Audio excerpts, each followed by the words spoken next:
estatuto da Irmandade do Santíssimo Sacramento da Paróquia Nossa Senhora Aparecida de Camarão. Estou explicando, então, na igreja, assim como no Estado civil, no nosso Estado, nós temos o poder legislativo, o poder judiciário e o poder executivo. Na igreja também nós temos os três poderes. Quem tem o poder legislativo na igreja? Quem tem o poder legislativo na igreja é sobretudo o bispo. Por isso que só o bispo pode aprovar um estatuto. O padre não pode aprovar o estatuto. O padre não tem poder de poder judiciário para aprovar um estatuto, o poder legislativo, só o bispo pode aprovar o estatuto. Então, por esse motivo. Então, vou ler o estatuto. Então, foi apresentado ao bispo e ele aprovou o estatuto. Dom Borgognoni Alves da Encarnação Neto, por mercê de Deus e da Sé Apostólica, bispo diocesano de Tapetininga. Decreto de aprovação do estatuto da Irmandade do Santíssimo Sacramento da Paróquia Nossa Senhora Aparecida de Camarão. Atendendo o pedido da parte do provedor, servo Celso Aparecido Sucim, em plena comunhão com a Sé Apostólica, para obter a aprovação do estatuto da Irmandade do Santíssimo Sacramento da Paróquia Nossa Senhora Aparecida, situada no município de Tapetininga, São Paulo, considerando que a referida Irmandade reúne as condições exigidas pela lei eclesiástica vigente e que as finalidades enunciadas no capítulo 1 do Estatuto apresentado estão de acordo com a fé católica, em virtude dos cânones 299, parágrafo 3º, e 394, parágrafo 1º, pelo presente decreto.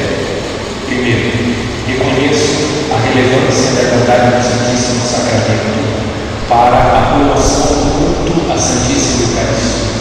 Segundo, reconheço seus estatutos e disponho que para a validez de toda a modificação dos mesmos se requer a revisão do bispo diocesano de Tapetininga. Terceiro, a mesa diretora e demais membros da Irmandade do Santíssimo Sacramento deverão manter-se em comunhão com o padre e integrados à vida paroquial da diocese. Quarto, notifique-se a quem é de direito, o príncipe e a arquídice.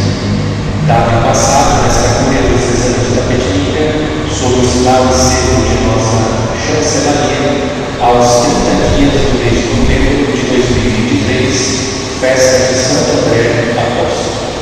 Dom Borgognoni Alves da Encarnação Neto, bispo diocesano, padre Luiz Paulo Batista Braga, chanceler. Então, esse é o decreto. Então, fica agora uma cópia aqui com o Celso, uma cópia nós vamos deixar na secretaria, e a outra cópia fica nos arquivos da Cúria Diocesana. Bom, dando sequência então à nossa formação sobre os mandamentos da igreja, hoje nós vamos meditar sobre o segundo mandamento da igreja. Pode ficar aqui qualquer coisa. Então, lembrando, quantos mandamentos mesmo a igreja estabeleceu? Quantos? Cinco mandamentos. Então, nós já vimos o primeiro.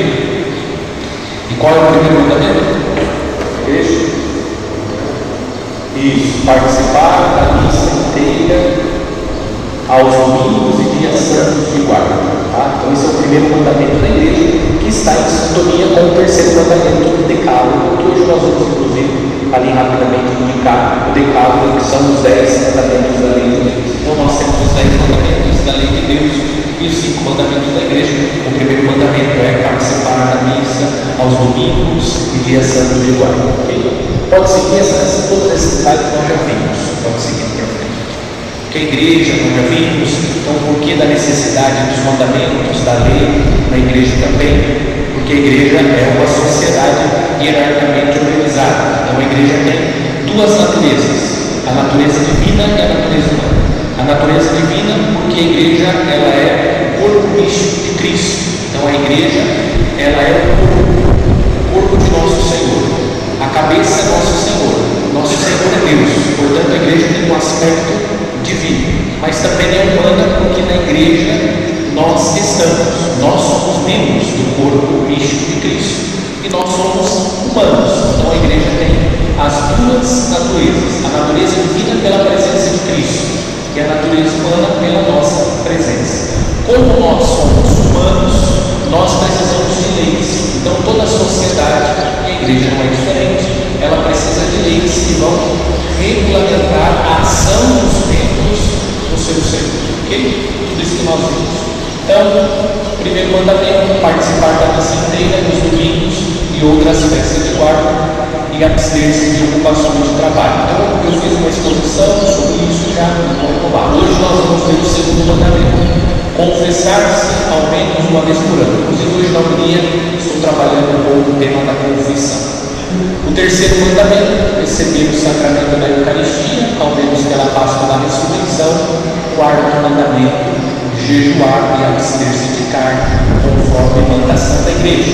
E o quinto e último mandamento: ajudar a igreja em suas necessidades. Ok? Então nós vamos hoje nos deter no segundo mandamento. Nós já vimos, pode passar nesses slides, nós já vimos que horas que começa a missa, para que possamos participar da missa inteira.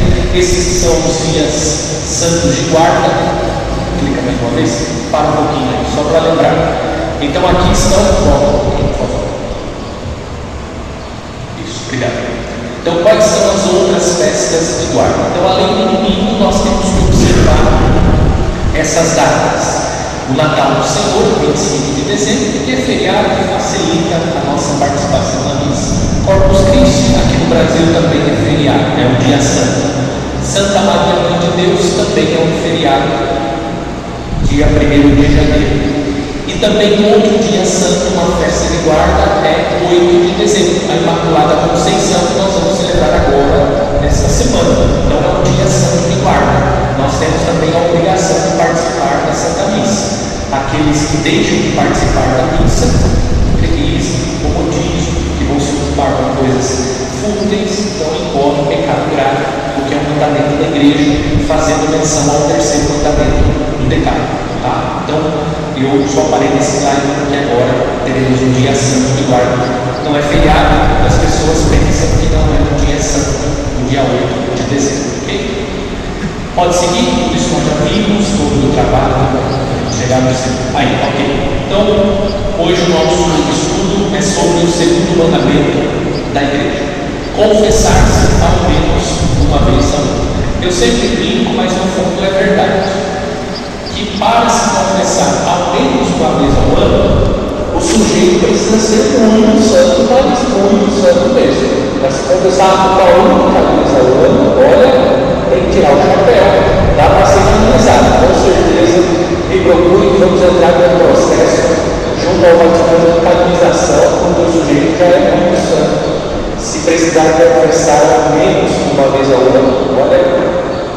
Então nós temos essa graça de Deus, que é o sacramento da confissão. Então o segundo mandamento da igreja é esse. Lembrando sempre que nós não podemos entender o mandamento da igreja como um instrumento que a igreja usa para atrapalhar a nossa vida. Às vezes a concepção que nós temos sobre lei, sobre mandamento, é algo que vem para nos impedir de exercer a nossa liberdade. Não. Vocês aqui, a grande maioria, você estabelece uma regra na sua casa, uma regra para o seu filho, para o seu filho, visando o bem. Então, a regra que nós estabelecemos, o mandamento, a lei que estabelecemos em casa, visa o bem da nossa família, visa o bem dos nossos filhos. Você estabelece dizendo: filho ou filha, você precisa estar em casa até às 22 horas. Você está estabelecendo essa regra não para atrapalhar a vida do seu filho ou da sua filha. Ao contrário, que você deseja preservar a vida dele. Porque você tem consciência que passou das 22 horas, dependendo do lugar, é muito perigoso. Isso coloca em risco a vida do filho. Então, quando você estabelece uma regra na sua casa, ou mesmo, tem que lavar a louça, tem que arrumar a cama, você está pensando bem da criança, bem do jovem, do adolescente. Esse é o olhar que nós temos que ter acerca dos mandamentos que a igreja estabelece.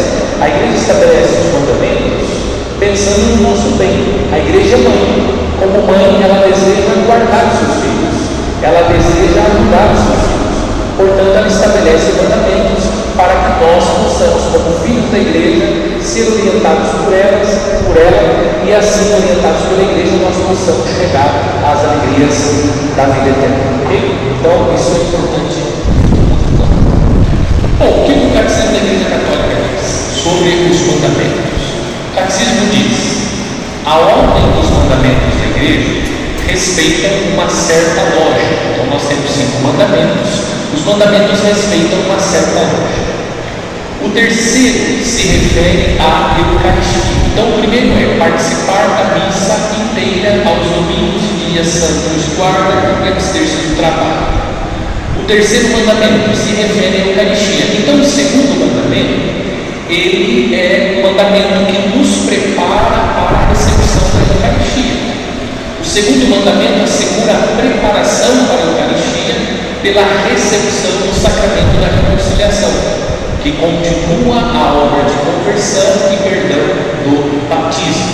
Então, para que nós tenhamos a devida disposição para receber a Eucaristia, nós precisamos estar com o coração liberto de toda mácula, de todo pecado, para que nosso Senhor seja recebido e a Eucaristia possa produzir bons frutos. O que acontece? Quando nós recebemos a Eucaristia com o nosso coração não totalmente purificado e limpo, que está presente no nosso coração o pecado, vamos usar aqui uma imagem, talvez ajude. Se você tem uma horta na sua casa e você não limpa, não cuida daquela horta, você pode plantar uma muda muito boa, mas vocês vão me concordar comigo que se você não limpa a horta, as pessoas dizem, vai enfraquecer a planta, porque você tem ali as ervas daninhas e elas vão impedir o desenvolvimento daquela planta. Ela poderia produzir muito mais, ela não vai produzir porque tem as ervas daninhas. Você precisa tirar para que depois aquela planta que está ali, ela possa desenvolver e produzir bons frutos. Quando o nosso coração está habitado pelo pecado, nós vamos receber a Eucaristia, só que a Eucaristia não vai produzir os frutos que ela pode produzir na nossa vida, e o nosso coração está com uma horta cheia de ervas daninhas. Então, pelo sacramento da confissão, nós vamos organizar a território interno, de tal modo que, dando a Eucaristia, será uma comunhão chamada comunhão frutuosa. A comunhão vai produzir bons frutos na nossa vida, bons frutos espirituais. Por isso que nós, agora nós vamos entender, algumas pessoas recebem a comunhão, mas continuam vivendo a vida medíocre de sempre. Por quê? Porque recebem a Eucaristia, mas não recebem de modo digno, com a devida disposição. Como não recebem com a devida disposição, a Eucaristia não produz os frutos que ela poderia produzir. Não deixa de ser Eucaristia, continua sendo Eucaristia, porém os frutos que ela poderia produzir não vai produzir. Porque as ervas daninhas estão presentes impedindo o desenvolvimento da planta. Aqui é a Eucaristia, impedindo a Eucaristia de produzir os frutos que ela poderia produzir. Pode voltar naquela slide, por favor. Então, o sacramento da Eucaristia, ele deve ser precedido pelo sacramento da reconciliação, para que o nosso coração seja esse lugar preparado para receber com dignidade essa Eucaristia e ela possa produzir abundantes frutos. O sacramento da confissão, da reconciliação, da penitência, é um sacramento de conversão. O que acontece? Nós recebemos o batismo, o nosso pecado chamado pecado original, ele é apagado pelas águas do santo batismo. Porém, o que é necessário para a nossa salvação? É necessário receber o batismo. Crer no Senhor Jesus, recebe o batismo e será salvo. O batismo é necessário à nossa salvação. Nós recebemos o batismo e recebemos então a remissão do pecado original. Porém, nós trazemos o que a igreja chama de consciência. A consciência é a inclinação anual. São Paulo diz: nem sempre faço o bem que quero, às vezes acabo fazendo mal que não quero. Então nós continuamos trazendo, como consequência do pecado original, embora as acusações do batismo nós fomos redimidos do pecado original, nós trazemos a inclinação para o mal. É a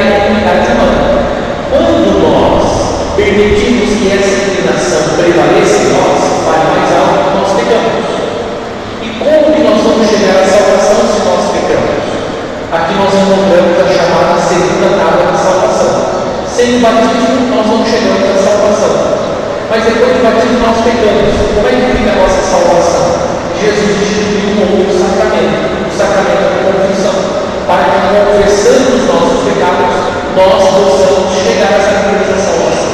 É interessante que o dado histórico do sacramento da penitência.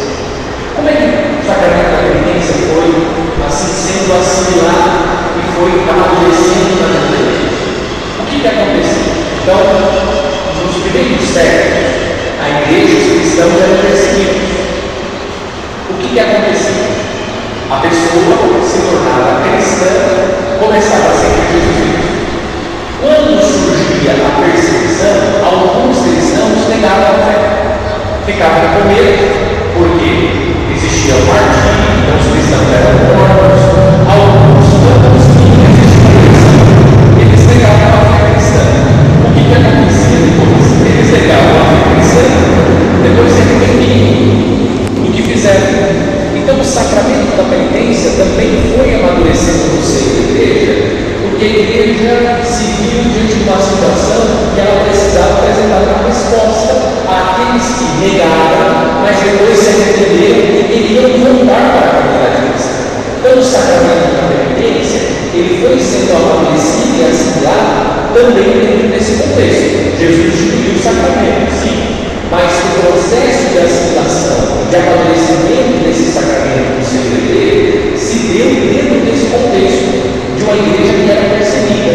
E aqueles que negavam a fé, depois se arrependiam e queriam voltar para a comunidade cristã. Também é interessante dar a história do sacramento da penitência. Hoje está tranquilo para se confessar. O que acontecia antes? Então, está aqui o Leão, está aqui. Ele pecou. O que acontecia?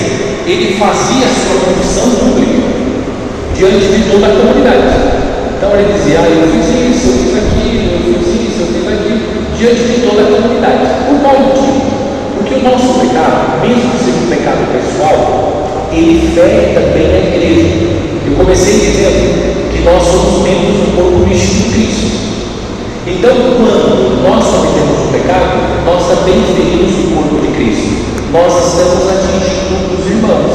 Então, por isso fazia-se a confissão pública, confessando os pecados. O que acontecia? O padre, o sacerdote, dava uma penitência, o laico tinha que cumprir a penitência. Depois que ele cumpria a penitência, ele voltava e recebia a absolução. Hoje está tranquilo. Hoje é só eu e o padre e mais ninguém. E o padre ainda tem um sigilo de confissão. Se o padre revelar a confissão de alguém, ele está excomungado automaticamente. Ele sofre uma pena gravíssima na igreja. Então veja que hoje está tranquilo para se confessar. Porque é eu, Deus e o padre. Eu acuso os meus pecados e recebo a absolvição. Tá? Então aqui alguns elementos históricos sobre o sacramento da confissão. Então o sacramento da confissão ele foi amadurecendo na vida da igreja, tendo presente essa situação da perseguição. Então depois eles queriam voltar novamente para a comunidade cristã, então a pessoa recebia o sacramento, o perdão, fazia a sua penitência e voltava ao convívio da comunidade. Então o sacramento da confissão também é chamado a segunda etapa da salvação. A primeira etapa é o batismo, a segunda etapa é o sacramento da confissão. Então, se nós pecamos, nós podemos chegar à salvação confessando os nossos pecados e recebendo o perdão de Deus. Ok?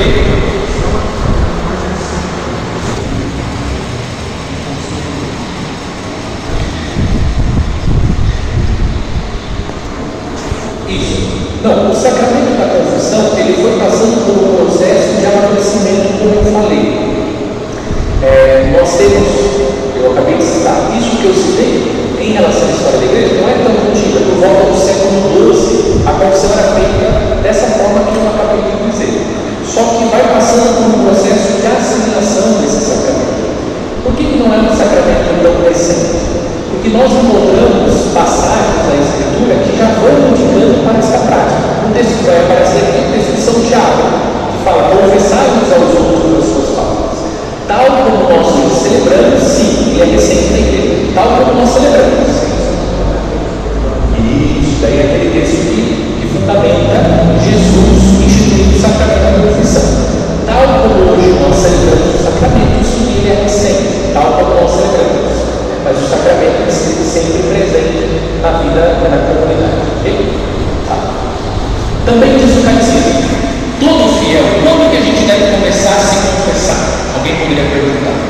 catecismo da igreja diz: todo fiel, depois de ter chegado à idade da discrição, é a idade do juízo, quando a pessoa já tomou juízo.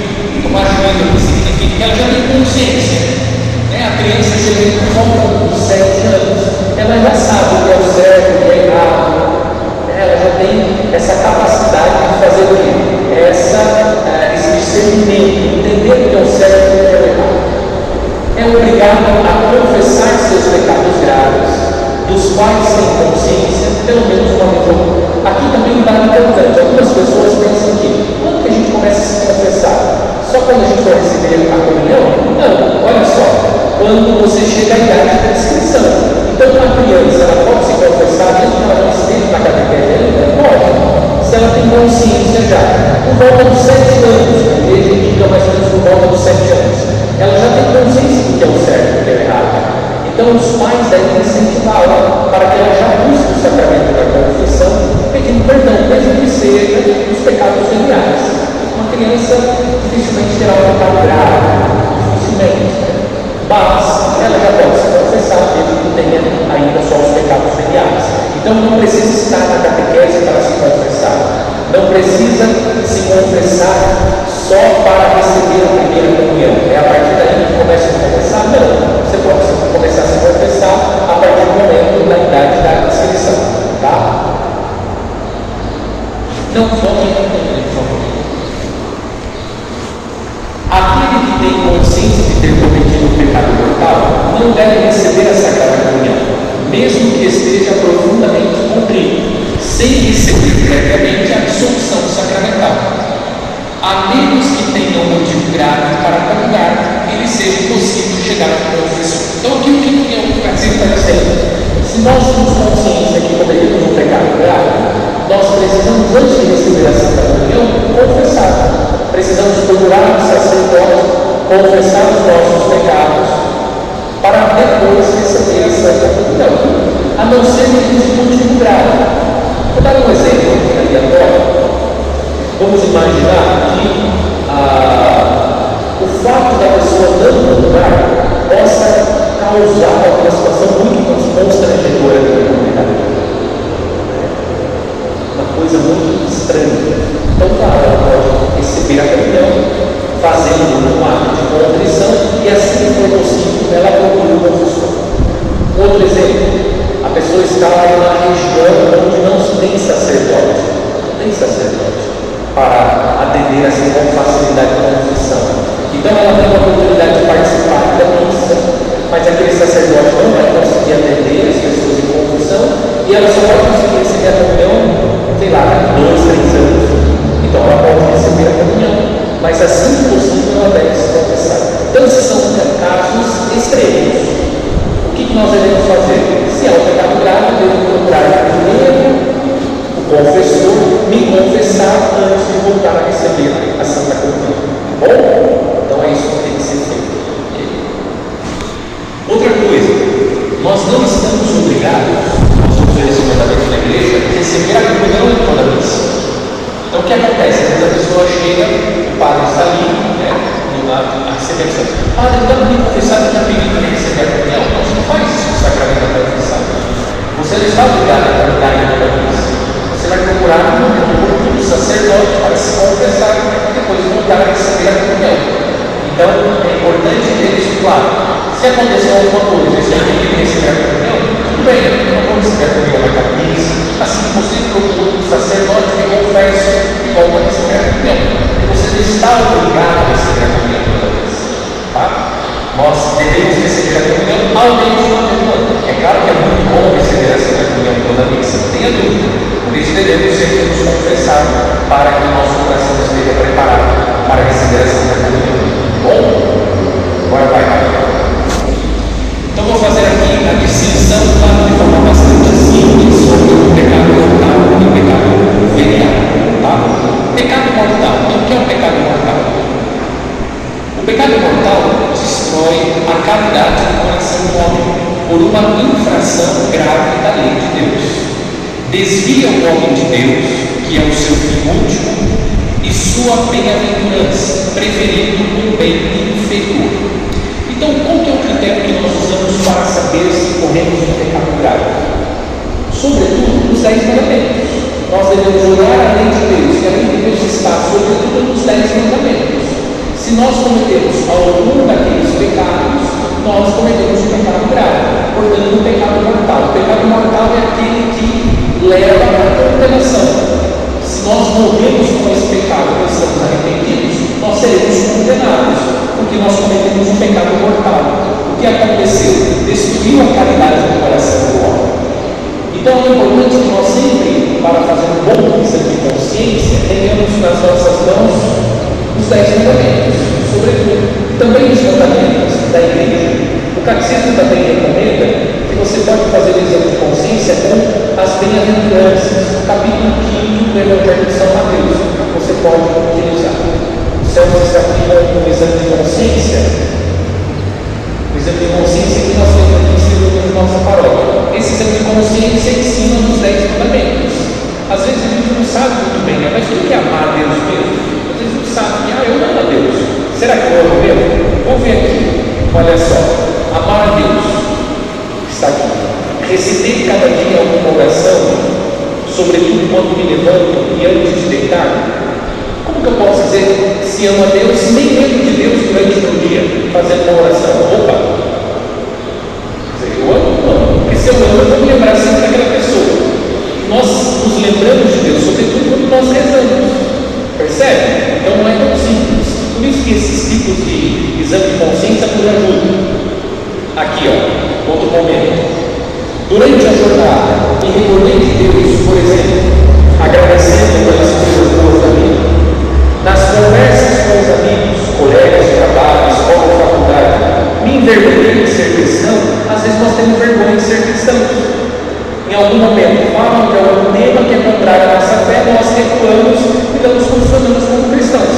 Se nós amamos a Deus, nós defendemos a nossa fé. Defender aquilo significa vou atacar o outro, mas nós não temos vergonha de se funcionar como cristão. Percebe? Então, esse exame de consciência ajuda bastante a gente. Só um exemplo aqui para vocês verem. Então, o pecado mortal é aquele pecado que atenta diretamente contra a lei de Deus, contra a caridade, seja em relação a Deus, seja em relação ao próximo também, como nós veremos. Pode seguir. Olha só que interessante, os 10 fundamentos da lei de Deus. Então nós temos as chamadas 2 tábuas da lei de Deus. Na primeira tábua nós temos os 3 primeiros mandamentos. Quais são mesmo os 3 primeiros mandamentos? Amar a Deus sobre todas as coisas, não tomar seu santo nome em vão, guardar domingos e dias santos de guarda. Esses 3 primeiros mandamentos, eles se referem a Deus. Se referem a Deus. Os outros 7 mandamentos, eles se referem ao próximo. Então está lá o 4º mandamento. O 4º mandamento, honrar pai e mãe. O 5º mandamento, não matar. O 6º mandamento, não pecar contra a castidade. O 7º mandamento, não roubar. O 8º mandamento, não levantar falso testemunho. O 9º mandamento, não desejar a mulher do próximo. O 10º mandamento, não cobiçar as coisas alheias. Esses 7 mandamentos se referem ao próximo. Então, se nós falamos com a caridade em relação a Deus, nós incorremos em um daqueles pecados.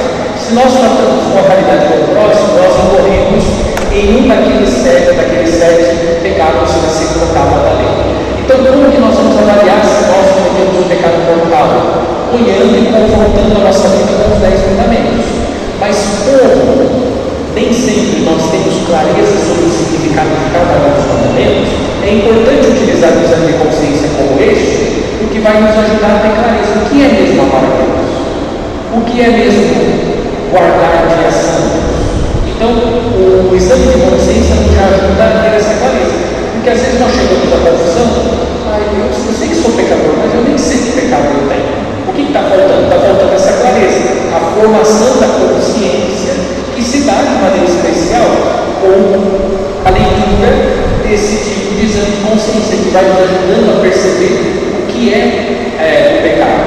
Quais são os pecados dentro dos 10 mandamentos que eu posso cometer? Ok? Uma pergunta? Tranquilo? Tá bom. E finalmente na primeira tábua, Deus na segunda tábua de nós. Olha só, o que Jesus disse no Evangelho? Mestre, qual é o maior mandamento da lei? Perguntaram a Jesus. Ele respondeu: amarás o Senhor teu Deus com todo o teu entendimento. Esse é o maior e o primeiro mandamento. Ora, o segundo é semelhante a esse: amarás o teu próximo como a ti mesmo. Toda a lei e os profetas dependem desses dois mandamentos. Então, em síntese, os 10 mandamentos podem ser resumidos em 2 mandamentos: amar a Deus e amar o próximo. Então nós vimos que os 3 primeiros se referem a Deus e os outros 7 se referem ao próximo. Se nós não amamos o próximo, nós certamente estamos incorrendo em algum daqueles 7 mandamentos, não estamos observando. Se nós não amamos a Deus, nós não estamos observando algum daqueles 3 mandamentos. Okay? Então Jesus resumiu em 2 mandamentos os 10. Pode seguir. Para que o pecado seja mortal, requerem-se 3 condições. Então, como é que a gente vai? Bom, a gente já sabe qual que é a matéria. Então, a matéria é um daqueles mandamentos da lei de Deus, os 10 mandamentos. Se eu não cometi aquele, se eu não observo aqueles mandamentos, eu tenho ali uma matéria do pecado. Agora, não é só isso. Pode explicar. Então, a matéria é grave. Já sabemos como descobrir a matéria grave. Então, se eu roubei, eu já sei que roubar é uma matéria de pecado. Certo? Já sei que isso é uma matéria de pecado. Pode seguir.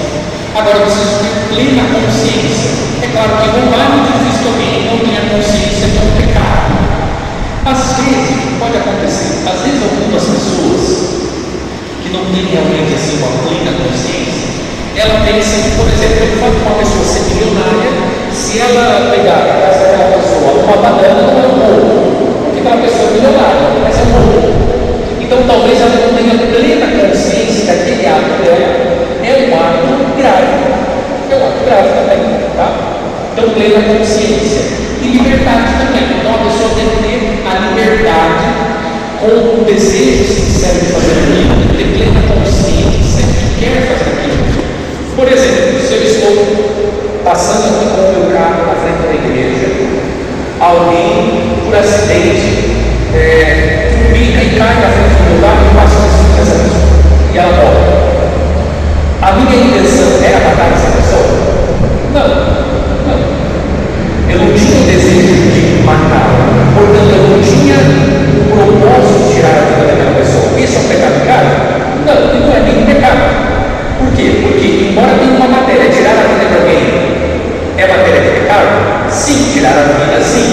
Mas para que seja de fato um pecado, eu preciso ter o quê? A plena consciência. Eu tenho de fato a intenção de matar aquela pessoa. E usando a minha liberdade, eu utilizei o carro para tirar a vida daquela pessoa. Mas não é o caso concreto. Certo? Então tem que também preencher esses 3 requisitos. Então, às vezes, a matéria é matéria de pecado grave, mas a pessoa não tem a intenção de cometer aquilo. Ou ela não tem a consciência que aquilo é um pecado grave. Por exemplo, sexta-feira então é um dia santo de guarda. Suponhamos que vocês até o dia de hoje não tivessem consciência que não participar da missa no dia 8 era um pecado grave. Então até esse presente momento era uma falta leve. Por quê? Porque você não tinha plena consciência que aquele é um dia santo de guarda. Não é que você não ia porque não queria ir, mas é porque você não tinha consciência. Agora, a partir do momento que você tem consciência, você tem a liberdade, tem condições de ir, mesmo assim não vai, e sabe que a matéria grave do pecado não é um pecado grave, é um pecado mortal. Ok? Então tem que ficar atento. Por isso que Jesus disse: a quem muito foi dado, muito será cobrado. Então, quanto mais consciência nós temos, é melhor, mas também tem o outro, vamos ser cobrados por aquilo que Deus nos deu. Então, o pecado venial começa quando não se observa em matéria leve a medida prescrita pela lei moral, ou então quando se desobedece a lei moral em matéria grave, mas sem pleno conhecimento ou pleno consentimento, como eu acabei de falar aqui no exemplo da sexta-feira. Então, faltar no dia santo é um pecado grave? Sim, mas se a pessoa não tem pleno conhecimento e ela faz aquela falta sem o pleno consentimento, ou seja, não é que ela quis de fato faltar no dia santo, ela não sabia, tá? Então isso não configura um pecado grave, se torna um pecado venial, ok? E também um pecado venial, por exemplo, ali tal, comece quando não se observa em matéria leve. Matéria leve, uma preguiça. Então eu poderia lavar o quintal hoje, agora, mas por preguiça eu não vou lavar. Então,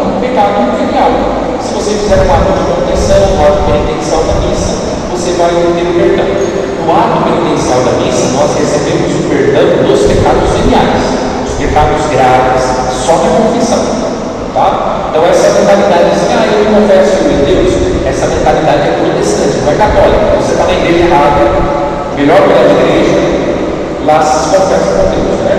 Aqui não. Aqui nós seguimos aquilo que Jesus ensinou. Nós já vamos ver o que Jesus ensinou sobre o sacramento da confissão, tá? Vai. Olha só o que Jesus disse. Aqui está a instituição do sacramento da confissão.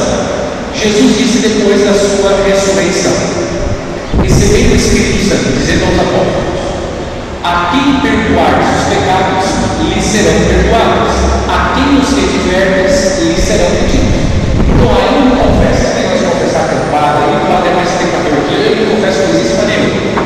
Então você está desobedecendo quem? Ao próprio Deus, porque foi Jesus que disse: a quem perdoar os pecados, lhes serão perdoados. Jesus deu à igreja, deu aos apóstolos a faculdade de perdoar pecados.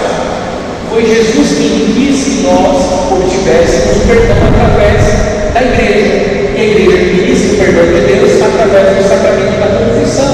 Então você tem que reclamar com Jesus, não comigo.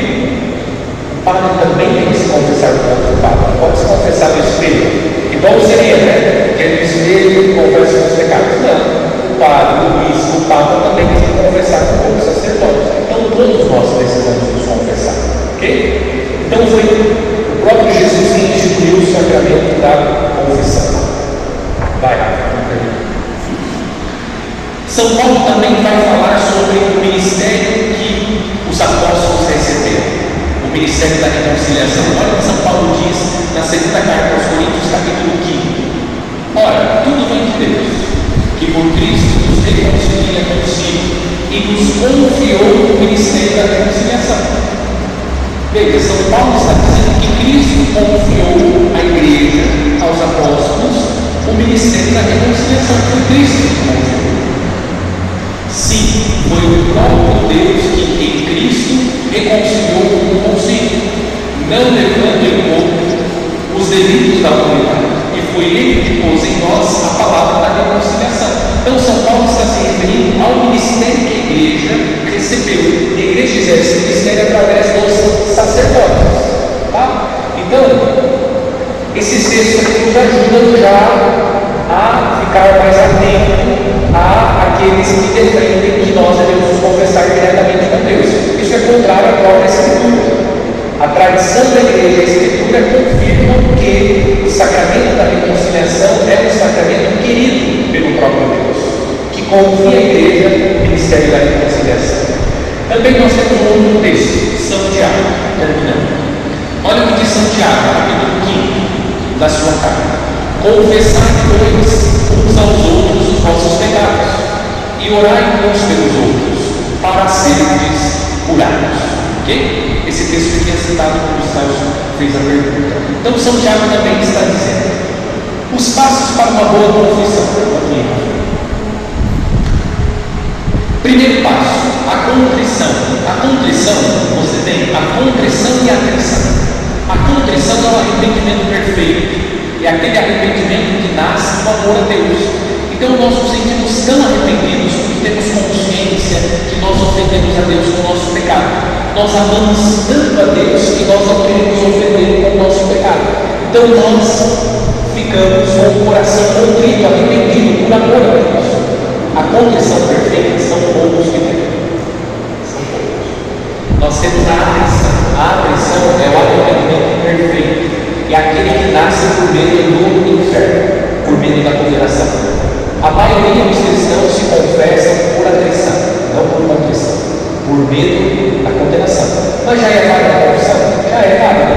Se eu ainda não consigo amar tanto a Deus, ao ponto de viver a contrição perfeita, ou a contrição perfeita, mas pelo menos existe a contrição imperfeita, também chamada atrição, ok, já é válida a confissão.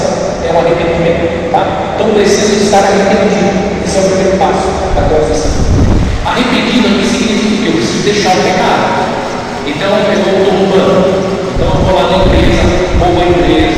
Ah, não, vou confessar, mas não sai, eu estou roubando. Não, eu preciso abandonar o pecado, tá? Preciso abandonar o pecado.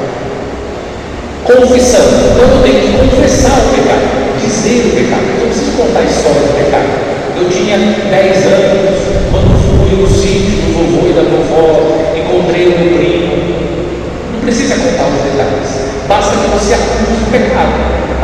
diretamente o pecado.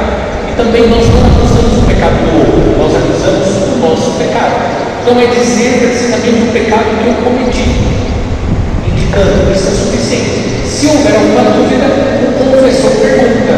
Se o confessor não entendeu o seu pecado, ou precisa saber de algum detalhe, justamente para orientar, ele vai então perguntar. Basta dizer o pecado que eu cometi. Isso é suficiente, dizer o pecado. Nós homens somos mais práticos para isso, né? Temos mais facilidade. Tinha um padre que dizia que homem que nem saco de batata para se confessar, né? Chacoalha já cai tudo logo. A mulher que é outro estilo, né? Ela gosta de contar mais a história. Mas não precisa, basta acusar diretamente o pecado. Depois você tem que fazer o quê? Você tem que receber a absolvição. Então a absolvição quem dá é o sacerdote, que em nome de Cristo, em nome de Deus, vai te absolver de todos os seus pecados. E aí, Padre, perdoa mesmo? Perdoa todos os pecados. Pode ser o pecado mais grave do mundo que nós cometemos. Todos os pecados podem ser perdoados. O que é preciso? É preciso estar arrependido, se confessar e receber a absolvição. Você vai receber mesmo o perdão de Deus, tá? Porque Deus quer perdoar, Deus não quer perdoar. E por fim, a satisfação. A satisfação aqui se manifesta, sobretudo, pela penitência, mas também é preciso reparar o mal que nós causamos. Então, as pessoas, às vezes, vou usar esse mesmo exemplo do roubo. Então, eu roubei esse celular aqui dos céus. Eu preciso reparar esse mal que eu causei. Não é simplesmente, eu vou roubar, eu me confesso, de repente, o celular que ele está falando. Não, eu tenho que reparar esse mal que eu causei. Então, através da penitência ou através de uma outra orientação do confessor, eu vou reparar aquele mal que eu causei. Por exemplo, se eu difamei alguém, falei mal de uma pessoa, então, de repente, a pessoa fez uma postagem no Facebook falando mal de alguém, então ela vai acusar, eu falei mal de uma pessoa, fiz uma postagem atentando contra a reputação dela. O confessor pode dizer, olha, você tem que fazer agora outra postagem, retirando aquilo que você disse, dizendo publicamente que você causou um mal público àquela pessoa. Você precisa reparar publicamente esse mal. Agora você vai fazer uma outra postagem, se desculpando e dizendo que não é nada daquilo que você disse que é. Você tem que reparar o mal. Então é fácil. Fazer o pecado é uma delícia, mas depois nós precisamos reparar. Certo? Então temos que pensar muito bem naquilo que fazemos. Ok? Beleza. Isso. Então terminamos aqui.